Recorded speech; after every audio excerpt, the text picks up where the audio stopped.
yung, yung kumakalat, no, yung sa AFP na maglo-loan sa bangko, tapos nun merong insertion sa AFP. Totoo ba yun? Totoo ba yun? Sobra yun, ha? Kano? 15 billion? 15 billion ba yan? May mga projects, ghost projects din. The AFP should be able to address that. Sagutin yon point by point para hindi basta-basta mawala yung tiwala ng publiko sa AFP leadership. General Browner, Omit, anuhin nyo yun, sagutin nyo yun. Paano nangyari yon? Ghost ba talaga o you just have to explain para linawin niyo yung issue. Kasi yung mga ibang issues na address ninyo. So itong mga sinasabi, net 25 ba yung na gano'n nun?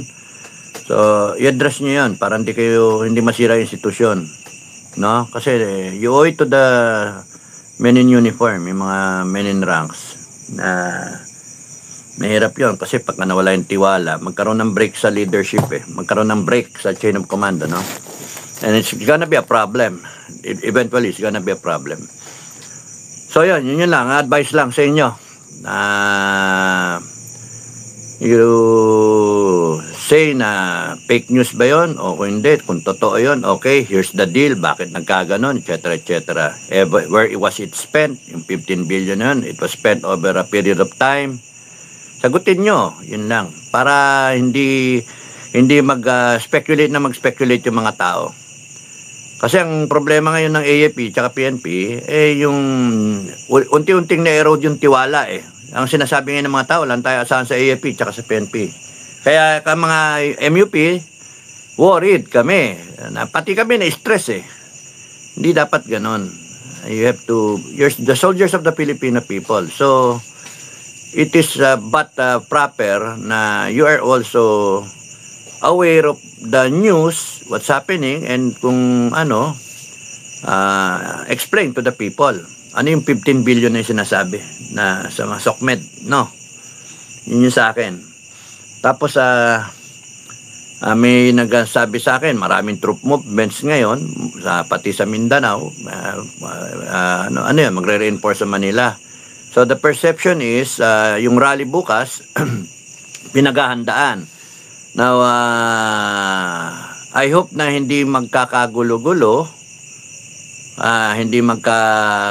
at may masaktan kasi sinabi na nila sa SOCMED kung saan yung venue. So sinasabi doon daw sa Forbes Park, doon sa bahay ni Martin Romualdez. Ang worrisome doon is yung dami ng tao. Kunyari, 1,000 nga lang pumunta doon, puno na yung McKinley So mabablock talaga yung traffic. So kung magpapadala yung mga PNP at AFP ng mga responders, no, yung mga crowd control, ewan ko kung how it will develop. At tapos nun yung baka make sure na the crowd will be yung mga leaders na present, ginugurgur yata ako. Yung mga leaders na present, make sure na makontrol yung crowd, close yung ranks para hindi masingitan ng panggugulo. Kasi the moment na pa kami ng gulo dyan, mamaya madamay yung bahay ng may bahay na inosente, mahirap yon, no? Kung focus kayo sa bahay ng may bahay na kay Martin Romualdez, baka mamaya may manggulo, tapos hindi makontrol yung crowd, sunugin yung bahay. Mahirap yung ganun din. And then, ang isa pa is, kunyari pagka nag-build up yung crowd, nag-swell, and then mamaya, ang sinasabi nga, magpunta dun sa Malacanang. I am really not in favor of that because, baka isinusub. Ay, nako, hirap niya. Pati yung AFP tsaka PNP, tolerance. Ayaw nating umabot ito sa full-blown na revolusyon. Yun yung worry ko lang, no?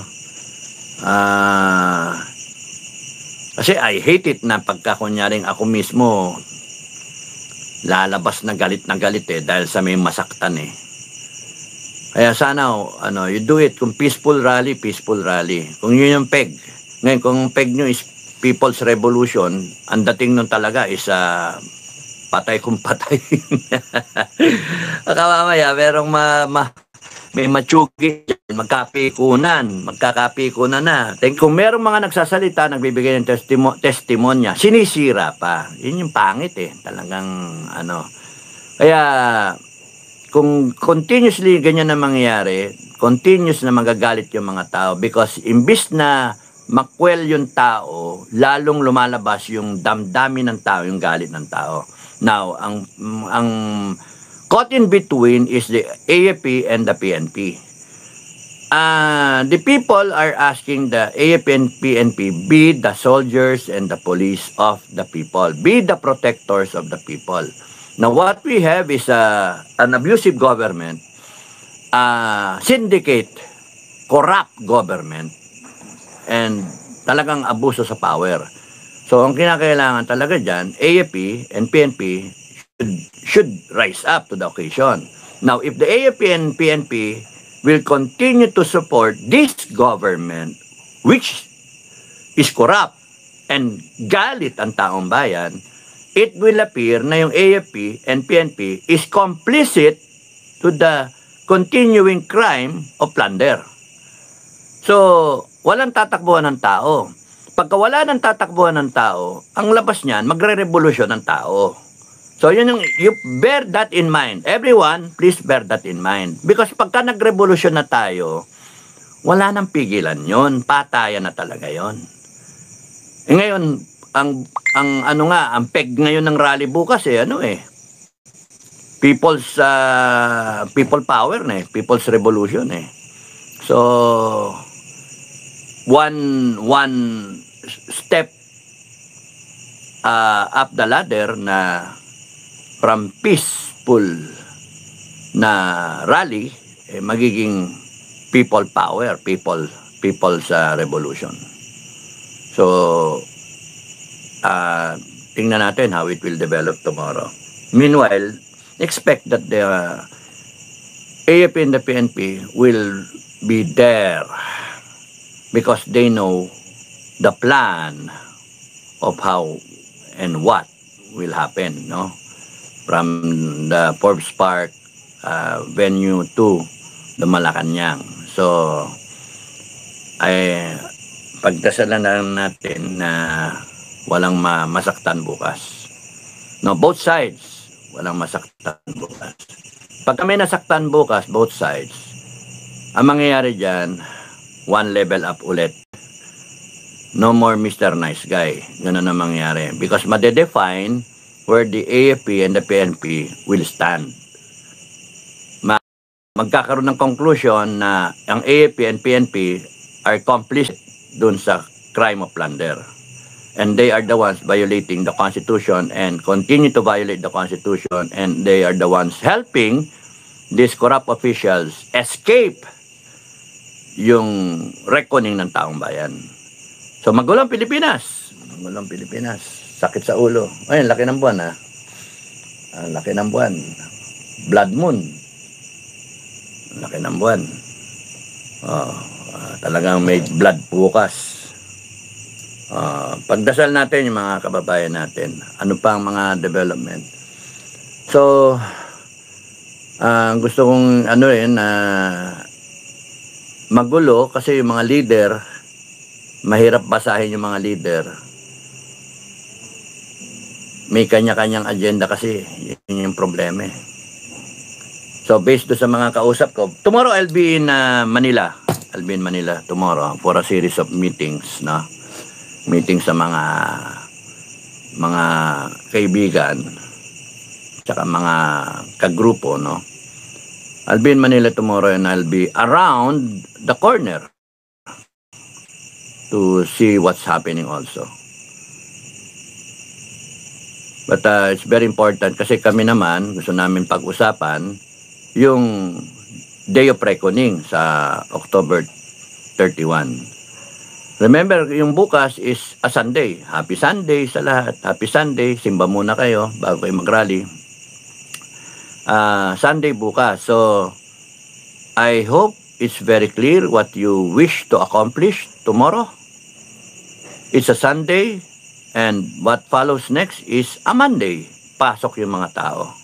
Now, para do sa mga hand-to-mouth existence, you cannot expect them to stay on, to sustain the rally, because Monday na. So, better kasi yung rally is done on a Friday na afternoon, pauwi na yung mga tao, then Saturday, then Sunday.